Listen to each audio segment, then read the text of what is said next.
Prio.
Evening, Jimmy.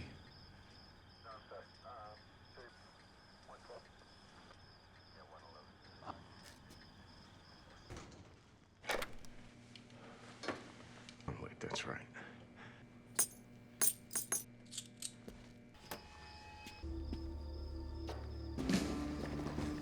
Heard you'd left all this behind.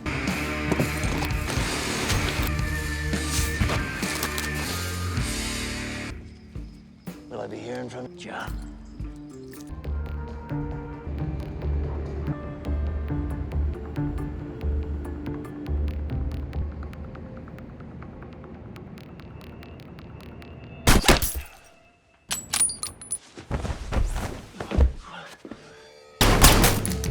Hey, John.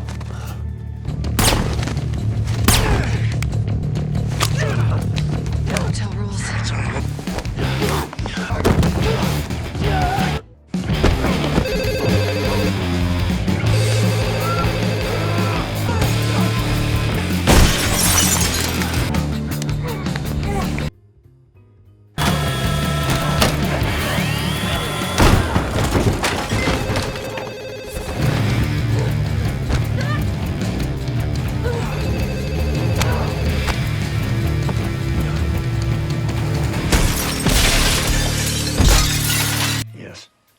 Grievances from your floor concerning And I'll have to get back to you. Vigo, I'm not telling you. give me some. It's where Vigo keeps his friend. Yeah. You release. His wife gone, retired hitman John Wick is gifted a final puppy, Daisy, a poignant reminder of her love. When Yosef Tarasov and his thugs brutally invade John's home, stealing his vintage Mustang and killing Daisy, they unknowingly reawaken the legendary Baba Yaga. Consumed by grief and a thirst for vengeance, John descends back into the criminal underworld he once dominated, seeking retribution against Yosef and his powerful father, Vigo Tarasov.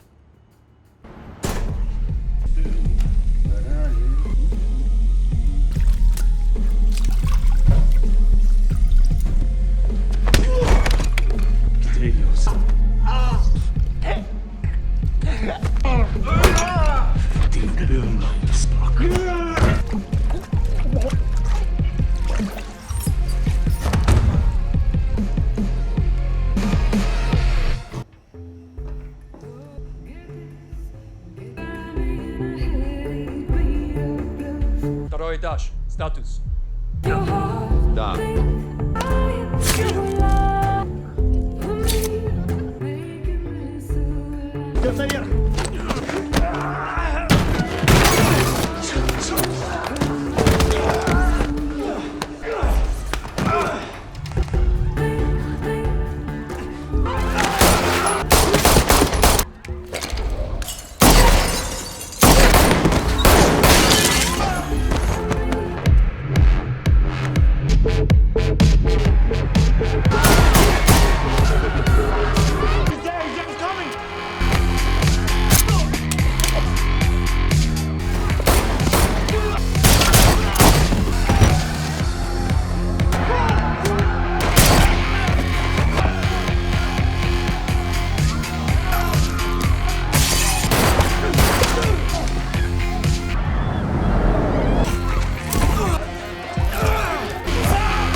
The helicopter's right down there. Come on.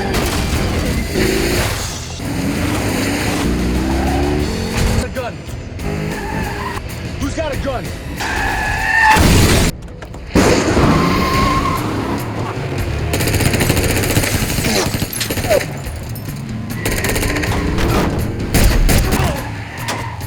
There go the helicopter.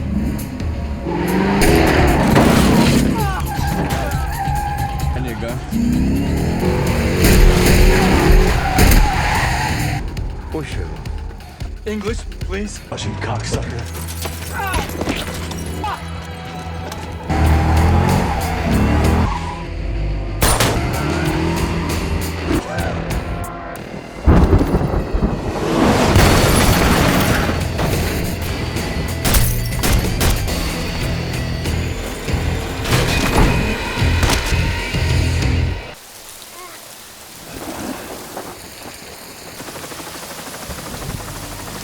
No more bullets! You and me.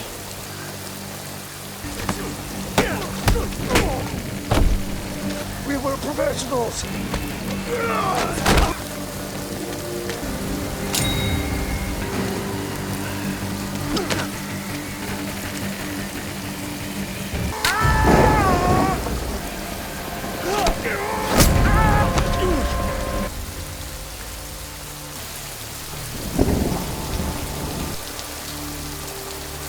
Be seeing you, John.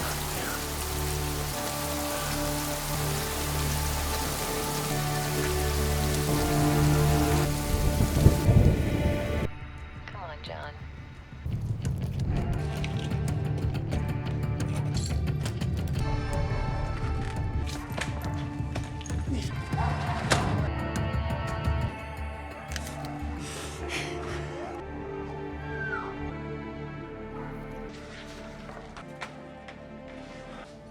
Let's go. Viggo, you know what was in that vault? Shit.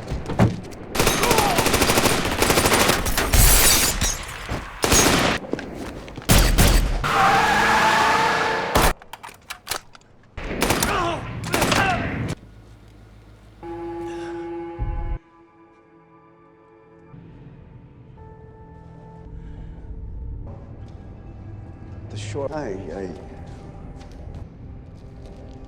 Audacity about you. And why?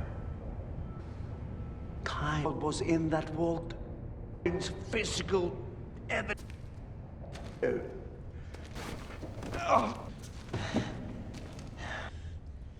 And my son, and believe that the path. A lot of us are your wife.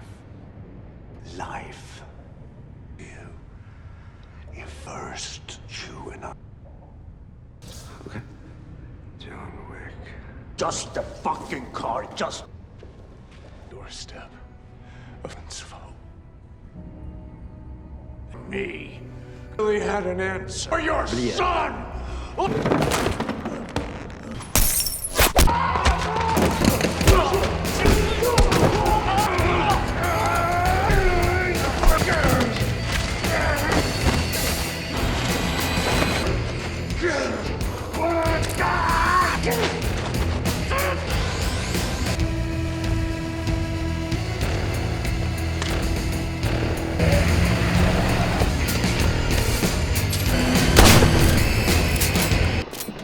Where is he?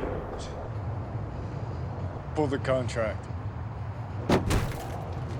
Or Wallace Place. But it won't matter. Hey guys, today we dive deep into the first chapter of a modern action classic, the movie that launched 1,000 gun-fu fantasies and reminded us all why you never, ever mess with a man's dog. We're talking about the one, the only John Wick. From the quiet agony of grief to the explosive symphony of vengeance, we're going to break down every headshot, every car chase, and every time someone gravely underestimates a man named John. I put a lot of work into these, so if you like what you see, a like and a subscribe is always appreciated. No worries if not. The story opens with a scene steeped in a profound, almost suffocating sadness. a man named John Wick, battered and bleeding, lying crumpled on the cold, rain-slicked asphalt near a damaged classic car, watching a grainy home video on his phone. The images flickering across the small screen show a woman, vibrant and full of life, a stark contrast to John's current desolate state. A low, mournful sigh escapes him, a sound that carries the weight of unbearable loss. Then, with a shuddering cough, he clutches his side, his breath ragged, and the screen fades to black, leaving an unsettling silence that hangs heavy in the air. We rewind a bit, moving into a more recent past, a time that's still steeped in sorrow but hasn't yet reached the utter desolation of the opening scene. John is at a funeral, dressed in a sharp, dark suit, standing stoically under the gray, weeping sky. The solemn quiet is occasionally broken by the soft sniffles and hushed condolences of the other mourners. He places a hand on the lid of a casket, his fingers brushing against the polished wood, a final, tender goodbye to his beloved wife, Helen. The camera focuses on his face, etched with a grief so deep it feels almost tangible, a raw, exposed wound. It's a quiet moment, but it speaks volumes about the man and the love he has lost. He walks away from the grave, the heavy thud of earth hitting the casket echoing behind him, a sound that seems to vibrate through his very soul. Days later, back in his stunningly modern minimalist home, a stark, almost sterile environment that perfectly reflects his emotionally withdrawn state, John navigates the silence. The house, once filled with the warmth of his wife's presence, now feels cavernous and empty. He opens a package that arrives at his doorstep, revealing a small wooden crate. Inside, nestled on a soft blanket, is a tiny beagle puppy, no bigger than his hand, its innocent eyes blinking up at him. A letter accompanies the pup, written in Helen's elegant script. He reads it aloud, his voice raspy with emotion, revealing that she knew her time was short and had arranged for this little companion to help him cope with the unbearable loneliness. The puppy, whom Helen affectionately named Daisy, is meant to be a reminder of hope, a beacon of light in his encroaching darkness. A flicker of something, perhaps a faint spark of warmth, touches John's usually impassive face as he gently strokes the small dog's soft fur. It's a fragile moment, a tiny reprieve from the crushing weight of his sorrow. The days that follow are a quiet exploration of grief and a tentative connection. John wakes, Daisy already stirring beside him, her small tail wagging a happy rhythm against the sheets. He attempts to cook a lonely breakfast, the sizzling of bacon in the pan a harsh sound in the quiet kitchen. He pours kibble into a bowl for Daisy, the gentle clink of the dog food a comforting contrast to the empty house. He takes her out for walks, the crisp morning air a stark reminder of his solitude. He plays with her, throwing a small ball across his expansive living room, the soft thud of her paws on the polished floor a welcome sound. He drives his immaculate 1969 Ford Mustang Mach 1, a truly magnificent machine, a reflection of a life he once carefully cultivated, to a secluded, abandoned airfield. The roar of the engine as he tears across the runway, pushing the car to its limits, is a cathartic release, a moment where the speed and power briefly drown out the internal pain. Daisy is a quiet observer in the passenger seat, her head cocked, occasionally letting out a soft whimper. These moments, however fleeting, offer John a semblance of normalcy, a fragile tether to the world of the living. It's clear that this small, unassuming dog has already begun to chip away at the formidable wall of grief he's built around himself. One mundane afternoon, John stops at a gas station to refuel his prized Mustang. As the pump clicks away, a yellow Dodge Charger pulls up, 4 young men spilling out, their bravado filling the air like an unwelcome scent. Among them is Yosef Tarasov, a cocky, entitled brat with a sneer that practically demands a punch to the face. Yosef immediately eyes John's car with a covetous glint, his tone laced with a condescending arrogance as he compliments the vehicle, then offers to buy it. John, ever the man of few words, simply shakes his head, a quiet refusal that Yosef misinterprets as an invitation for further badgering. Yosef, clearly unaccustomed to being told no, then switches to Russian, making a crude comment about the car, asking John if he speaks the language. John responds with a calm, "Yeah, I do," his voice a low rumble, devoid of any discernible emotion. The subtle shift in Yosef's demeanor, a brief flicker of uncertainty, is quickly swallowed by his misplaced confidence. He then mocks John, calling him an old man and dismissing his car. John, unperturbed, simply pays for his gas, ignoring the lingering, insolent stare from Yosef and his crew. He gets back into his Mustang, Daisy nestled quietly in the passenger seat, and drives away, leaving Yosef stewing in his own youthful arrogance. If only Yosef had paid closer attention to the quiet man's gaze, he might have noticed the dormant storm brewing beneath the surface. But alas, entitlement often blinds one to impending doom. Later that night, the fragile peace of John's home is shattered. He's awakened by the discordant crunch of metal, a sudden, jarring sound that tears through the stillness. His trained instincts, long dormant, immediately kick in. He moves silently, his hand instinctively reaching for a hidden weapon, a ghost of his past life stirring. He hears the frantic yelping of Daisy from downstairs, a sound that instantly tightens his gut with dread. As he descends the stairs, the shadows dance around him, playing tricks on his eyes, until he sees them, a trio of hulking figures, their faces obscured by the dim light, ransacking his home. They are Yosef and his goons. The sound of smashing pottery, the splintering of wood, the guttural grunts of the intruders, it all coalesces into a symphony of violation. John confronts them, a silent, menacing presence at the bottom of the stairs, and Yosef, surprised but still defiant, tries to physically intimidate him. A brutal, one-sided struggle ensues. John, still weakened by grief and out of practice, is savagely beaten. The crack of a bat against his ribs, the sickening thud of a fist connecting with his jaw, the searing pain as he's thrown across the room. It's a visceral, ugly fight. He collapses, blood pooling around his head, his vision blurring, but through the haze, he sees the unspeakable.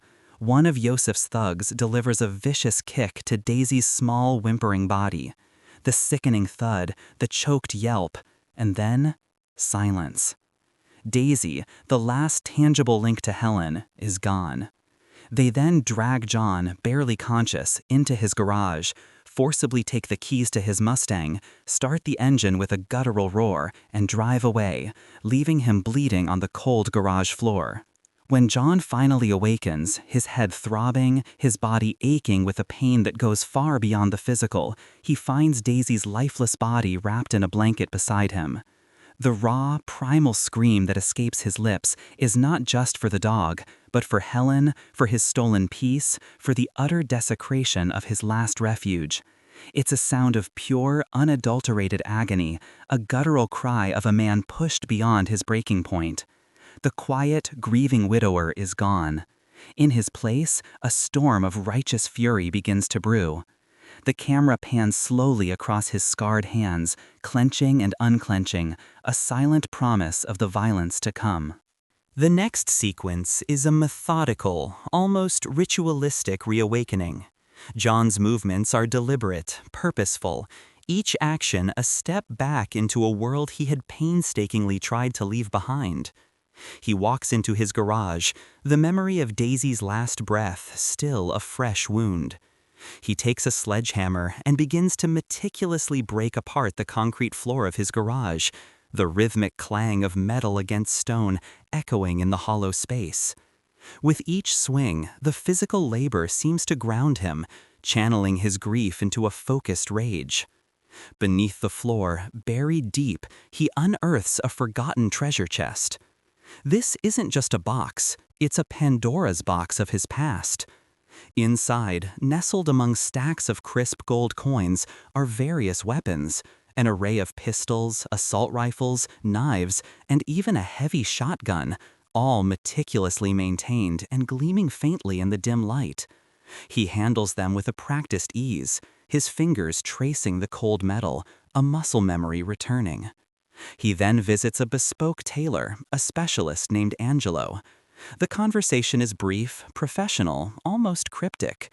John simply states, "I need a suit," and Angelo, understanding the unspoken implication, takes his measurements with an air of knowing solemnity. It's not just a suit, it's armor, a uniform for the war he's about to wage. While waiting for the suit, he cleans himself up, the hot water washing away the grime and blood, but not the pain. He shaves, the sharp rasp of the razor against his jaw a precise, almost violent act. He dresses in a simple black t-shirt, its plainness a stark contrast to the sophisticated killer he's about to become. He meticulously loads magazines, the satisfying click of each bullet finding its place a prelude to the impending chaos. He cleans his weapons, the oily rag gliding over steel, each movement a silent promise of vengeance. The quiet focus, the grim determination etched on his face, signals a profound transformation. The Baba Yaga is stirring, slowly but surely, from his slumber. And frankly, if Yosef thought he was having a bad day, he was about to get a masterclass in really awful ones.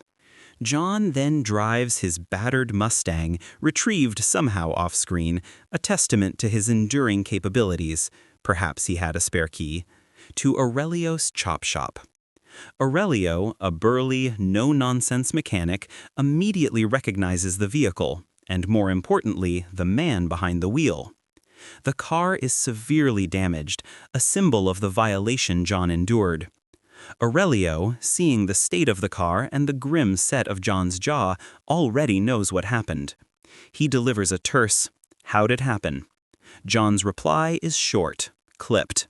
"They took it."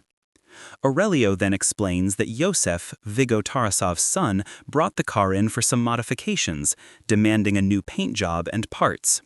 This confirmation solidifies John's target. Aurelio, a man with a past entwined with John's, reveals that he refused to touch the car, knowing full well the implications of disrespecting Baba Yaga. Just then, Yosef, still oblivious to the gravity of his transgression, arrives at the chop shop with his entourage. He's looking for his freshly stolen ride, his usual smug grin plastered across his face. He approaches John, recognizes him, and his expression quickly morphs into one of confusion, then fear, as he realizes who he's standing before. Before Yosef can utter a single coherent word, John, without a syllable of warning, delivers a devastating, skull-crushing punch that sends Yosef reeling across the garage floor. The sickening crack of bone, the sudden sharp gasp for air from Yosef, and the stunned silence from his men create an immediate shift in the dynamic. Aurelio, a silent witness to the brutal, efficient display of force, simply nods, a quiet understanding passing between him and John. As John calmly walks away, leaving Yosef writhing in pain, Aurelio calls Viggo, his voice heavy with resignation, to inform him that his son has stolen John Wick's car and killed his dog. The gravity of the situation settles like a cold shroud over Viggo, even through the phone line. Viggo, Tarasov, a formidable figure in the criminal underworld, is playing cards when the call from Aurelio comes in. The nonchalant atmosphere of the game evaporates instantly as he hears the news. His face, usually a mask of shrewd calculation, contorts into a grimace of disbelief, then dawning horror. He asks Aurelio, with a slow, deliberate cadence, what Yosef took, and when Aurelio replies, "his car," Viggo sighs deeply, a sound of weary resignation. But then Aurelio delivers the true blow. And his dog. The silence that follows is deafening. Viggo's eyes close, a profound sense of dread washing over him. He understands the profound implications of this transgression. He recounts the legend of John Wick to his henchmen, his voice laced with both fear and grudging respect. He explains that John Wick was once the most feared assassin, a man of unparalleled focus and skill, a man of focus, commitment, sheer will, known as the Baba Yaga, the boogeyman. He vividly describes how John, seeking to leave his life of violence behind for a woman he loved, performed an impossible task that allowed Viggo to establish his entire criminal empire. Viggo's tone is a chilling blend of reverence and terror, painting John as an almost mythical figure of vengeance. He recounts how John killed 3 men with a pencil. A pencil! It's a fantastic piece of world-building, cementing John's legendary status and giving us a clear understanding of the insurmountable odds Yosef has just created for himself. It's like watching a T-Rex casually stroll into your petting zoo and then hearing the owner say, "Oh dear, he seems to have remembered he's a carnivore." Viggo, accepting the inevitable, calls John directly. The conversation is tense, clipped. Viggo, trying to de-escalate, offers John anything he wants, cars, money, anything to make amends. John's response is a chillingly calm, "You can't give me what I want." Viggo, desperate, asks what he wants, to which John responds, "Yosef." The finality in John's voice leaves no room for negotiation. Viggo, faced with an impossible choice, then decides to put a bounty on John's head. He knows there's no reasoning with him, no turning back. He orders his men to prepare, dispatching a cleanup crew to John's home, fully expecting him to be there. John, now fully clad in his custom-tailored suit, stands in his living room, the quiet hum of his refrigerator the only sound. He hears the faint creak of the gate outside, the subtle crunch of gravel under heavy boots. His senses are hyper-alert, every fiber of his being tuned to the impending threat. The first wave of Viggo's hit squad descends upon his house, their intention clear: silence him permanently. But they are dealing with a different man now. The first breach is through a window, a muffled crash, followed by the soft thud of a body landing. John is ready. He moves with a predatory grace, a blur of motion in the dimly lit rooms. The ensuing shootout is a masterclass in close-quarters combat. The crack of gunshots is deafening, each shot precise, impactful. John doesn't just shoot, he disarms, he maneuvers, he anticipates. He performs lightning-fast reload drills, the metallic clink of magazines sliding into place, a brutal ballet. The choreography is fluid, brutal, and incredibly efficient. He uses the environment to his advantage, ducking behind furniture, using walls for cover, his movements economical and deadly. The thud of bodies hitting the floor, the gurgling gasps of his assailants, the splintering wood as bullets tear through objects. It's a symphony of violence. One particularly memorable moment involves a brutal up-close struggle where John uses a man's own knife against him. The sudden, wet sound of the blade finding its mark, a shocking testament to his ruthlessness. He seems to anticipate every move, every punch, every bullet. Each kill is clean, methodical, an almost artistic display of violence. He moves through his house, a ghost in his own home, leaving a trail of bodies in his wake. After clearing his home, John finds a moment of respite, though it's fleeting. He attends to a minor wound, a testament to the fact that even Baba Yaga can bleed. He then contacts Sharon, the concierge at the Continental Hotel, a safe haven for assassins. John's calm voice belies the storm he just unleashed. He requests a dinner reservation, a coded message signaling his need for body disposal. Sharon, ever professional, understands implicitly. The cleanup crew arrives, efficient and discreet, removing the bodies and restoring a semblance of order to John's now blood-soaked sanctuary. It's an unsettlingly mundane process for such a gruesome task, highlighting the ingrained nature of this underworld. John then drives to the Continental Hotel, a beautifully opulent sanctuary located in the heart of the city. The exterior is grand, The interior even more so, with its polished marble floors, gilded accents, and an air of quiet sophistication that feels entirely out of place for a gathering of the world's most dangerous individuals. Sharon, the ever-impeccable concierge, greets him with a polite, "Mr. Wick, it is a pleasure to see you again. A shame, under the circumstances." John's response is a terse, "Indeed." He checks in, confirming his stay with a stack of gold coins, the currency of this hidden society. The hotel lobby hums with quiet activity. Other assassins, recognizable by their tailored suits and watchful eyes, move with an unspoken understanding. Here, there are strict rules. No business on Continental grounds.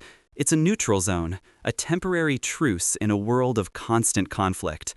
Violators face dire consequences. John finds Winston, the enigmatic and powerful proprietor of the Continental, a man of profound influence and chilling composure, holding court in a private lounge. Winston, seeing John, offers his condolences for Helen's passing. John's grief is palpable even in his restrained nod. Winston, understanding the depth of John's rage, tries to dissuade him, reminding him of the impossible task he completed to leave the life behind. "I know," John says, his voice a low growl, "but I'm not that guy anymore." Winston, recognizing the futility of his efforts, simply offers a word of caution, a knowing nod to the path John has chosen. As John leaves, Winston ominously reminds him that every action has a consequence. Meanwhile, Viggo is a frantic mess. His composure shattered, he tries desperately to control the escalating situation. He berates Yosef, who is now sporting a severely bruised face and a broken nose, for his monumental idiocy. "It's not what you did, son, it's who you did it to." He then sets a $2 million bounty on John Wick, hoping to draw out other assassins to deal with the problem.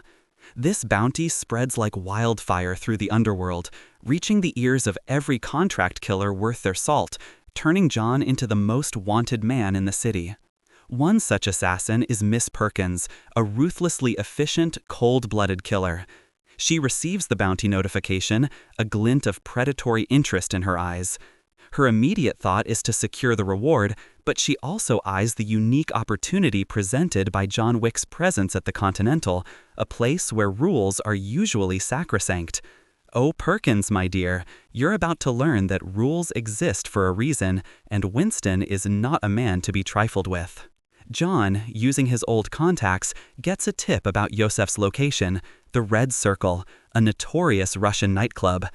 This place is a den of vice, pulsating with loud electronic music, flashing lights, and the heavy scent of sweat and alcohol. John, ever the silent hunter, makes his way through the throngs of revelers, his senses heightened, his focus unwavering. The bass vibrates through the floor, a rhythmic thrum against his very bones, but he ignores it, his eyes scanning for his target.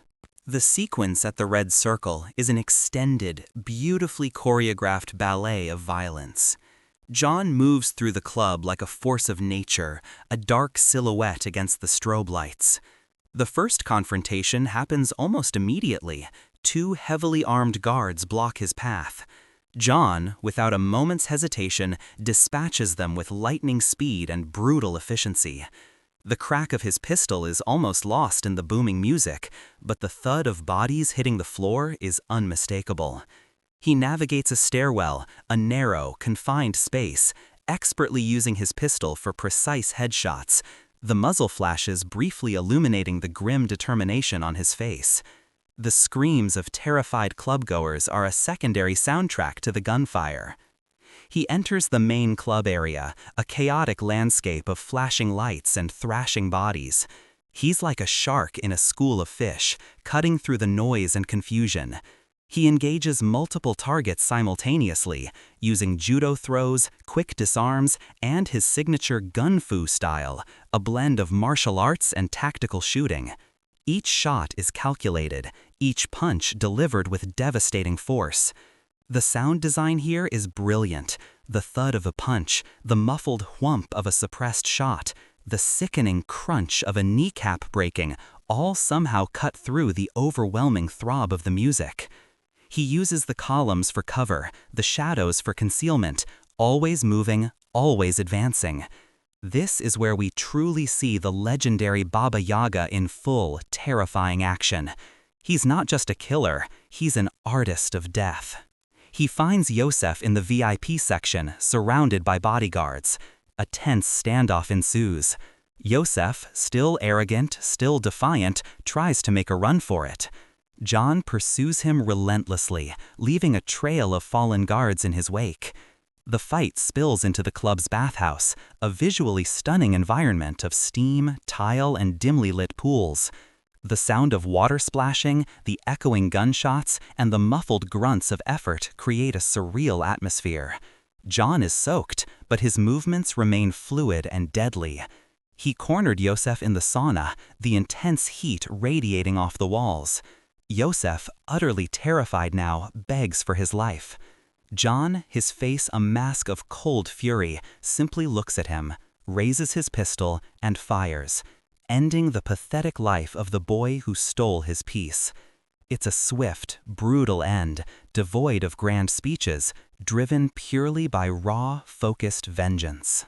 He exits the red circle, battered but victorious, having fulfilled his immediate objective. As he makes his way through the deserted alleyway, he's ambushed by Miss Perkins. She emerges from the shadows, her movements quick and silent. A fierce hand-to-hand struggle ensues, a desperate dance of blades and fists. The scrape of metal, the sharp crack of bone, the grunts of effort. It's a visceral, close-quarters brawl. Perkins is skilled, a formidable opponent, but John, fueled by his mission, is relentless. He manages to subdue her, but not before she lands a nasty cut on his arm, a reminder that even the best can be caught off guard. He secures her, temporarily incapacitating her, and leaves her bound, a ticking time bomb of a problem for the Continental. Just as he's about to leave, Marcus, an old friend and fellow assassin, watching from a nearby building with a sniper rifle, fires a non-lethal shot at a strategically placed pipe near John, signaling to him that he's in trouble and needs to move. It's a silent act of assistance, a subtle betrayal of Vigo by Marcus, driven by his loyalty to John. John, nursing his fresh wound, seeks refuge at a doctor's clinic that caters specifically to the underworld. It's a discreet, no-questions-asked establishment where pain is treated with efficiency. The doctor, a man named Jeremy, calmly stitches John's wound, the precise movements of needle and thread a stark contrast to the chaos John has just endured. John pays him with a gold coin, the silent exchange a testament to the specialized services provided. It's during this brief respite that he receives a call from Winston, warning him about the bounty and the danger he is now in. Winston, ever the wise, adds a final caution. "You're back in. What do you intend to do?" John's answer is simple. "Finish what I started." Meanwhile, Vigo, enraged by Iosef's death, escalates his efforts. He organizes a full-scale assault on John, determined to eliminate him once and for all. He believes John will be targeting his primary financial assets, particularly a church he uses as a front for his illegal operations, where he stores a vast amount of money and incriminating ledgers. Vigo sends a large contingent of heavily armed men to guard the church, setting a trap he hopes John will walk into. John, indeed, heads to the church. He approaches cautiously, a lone figure against the backdrop of the city night. He observes the fortified position, the numerous guards, and the heavy weaponry. He breaches the perimeter with a combination of stealth and brute force, his movements quick and decisive. The ensuing shootout inside the church is another spectacular display of his combat prowess. The stained glass windows shatter with the impact of bullets, fragments raining down like glittering tears. The pews are splintered, the altar desecrated by gunfire. The echoes of gunshots reverberate through the hollowed space, a profane symphony of destruction. John systematically takes down Vigo's men, his aim true, his movements efficient. The thud of bodies, the metallic clang of dropped weapons, the desperate cries of the wounded. It's a brutal, relentless assault. He retrieves Vigo's ledger, a critical piece of evidence detailing his criminal enterprise, and burns the stacks of cash, effectively crippling Vigo's financial network. As John makes his escape from the ravaged church, he's once again caught in an ambush.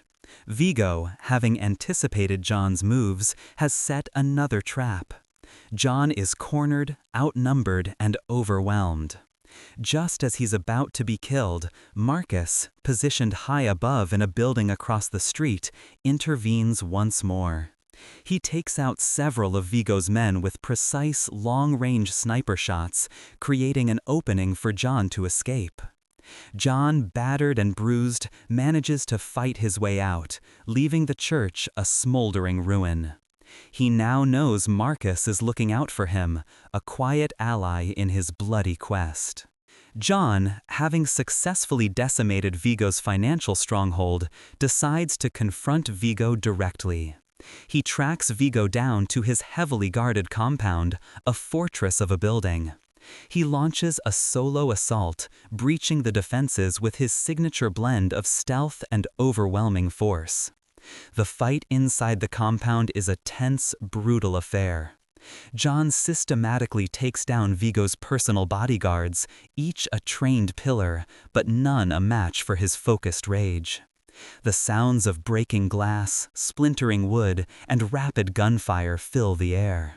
He finally corners Vigo, dragging him out into a secluded, dimly lit area. The two men, a legend and a kingpin, stand face to face. John, his voice a low growl, demands information about Vigo's hidden assets and, more importantly, Yosef's location. A brief flashback here as Vigo tries to process that John had already killed Yosef, revealing the scope of John's relentless pursuit. John, in a moment of sheer psychological torture, straps Vigo to a chair with zip ties, douses his head with gasoline, and threatens to light him on fire if he doesn't cooperate. The glint of the lighter in the dim light, the palpable terror on Vigo's face, the acrid smell of gasoline, it's a terrifying display of John's unwavering resolve. Vigo, terrified for his life, finally breaks, revealing the full extent of his remaining operations, including the whereabouts of his top lieutenants and the remaining stash of money.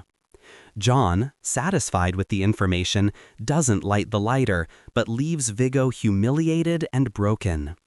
It's a power play, a stark reminder of who truly holds the cards in this deadly game.